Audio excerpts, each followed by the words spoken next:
you know, people that are thrown by his celebrity and the stuff that he's done, you know, to the point where they can't acknowledge his musicianship. I think that's totally crazy. I think Michael Jackson is, or was, I should say, unfortunately, a way serious and deep and profoundly musical guy.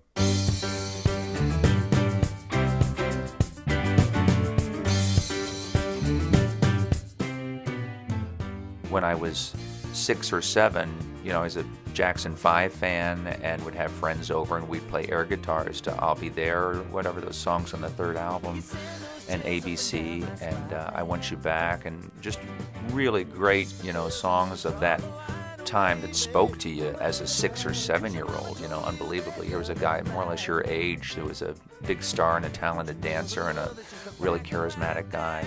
But anyway, then you continued to grow up with him. He was kind of the Elvis for my generation of people. So, you know, 10 years later, I'm working in a summer camp and we're dancing to Don't Stop Till You Get Enough. 5 years after that, Thriller comes out and it kind of distorts the whole musical atmosphere for a while. And then, you know, even 10 years later, Black and White, 10 years after that, he's making his comeback. So even, you know, at that point, I'm not really following his music anymore, but he's always there. You just can't escape him. So in that sense, I was always really aware of him, even though I wasn't paying that much attention to him. I just had to like go out and purchase some of the music to really learn it when I started doing this. In 1999, Peter McDowell at the Cultural Center in Chicago asked me to do a birthday tribute to Michael Jackson and sort of rearrange his material. It was a duet with a mandolin and guitar, myself and Don Stierenberg. Michael Jackson music kind of started bleeding into my life after that. So I started doing them in my show with my band, and we started doing them all the time, and just noticed that the reaction was always uniformly strong. It was always there.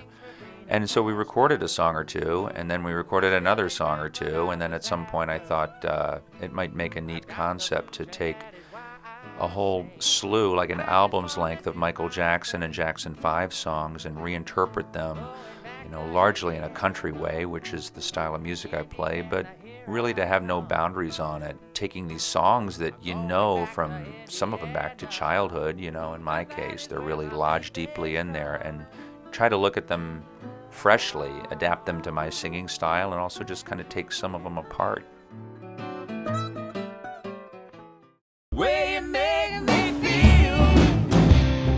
You know, it's a great relief to work on a record where you didn't write the songs, and if I could do it all the time, I probably would. It's like when you're covering music from a 30-year span, and his music, as it did, you know, followed a lot of the curves of popular taste and the shifts and in musical trends and production and so on.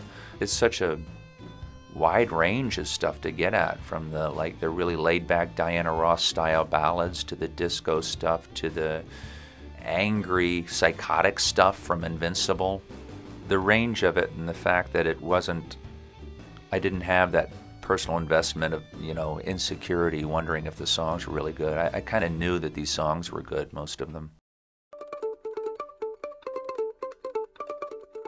Doesn't sound at all the same. It sounds like singles, and it sounds crazy. It doesn't sound unified or cohesive, except that, you know, it all comes from the mind of one person ultimately. But if people want something that really sticks together and sounds the same, the way a lot of modern records really do, then they're going to be disappointed by this. It's more like the Beatles' White Album, or like a collection of singles that spans 10 years.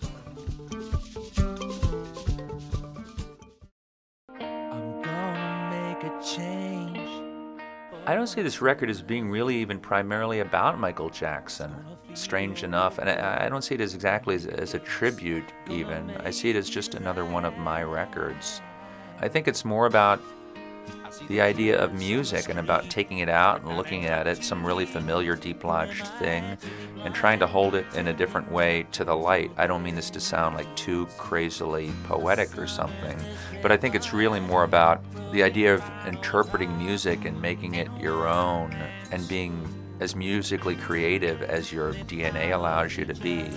It's more about that kind of thing than paying tribute to Michael Jackson, as much as I love his music. I want you to know I'm starting with the man in the mirror.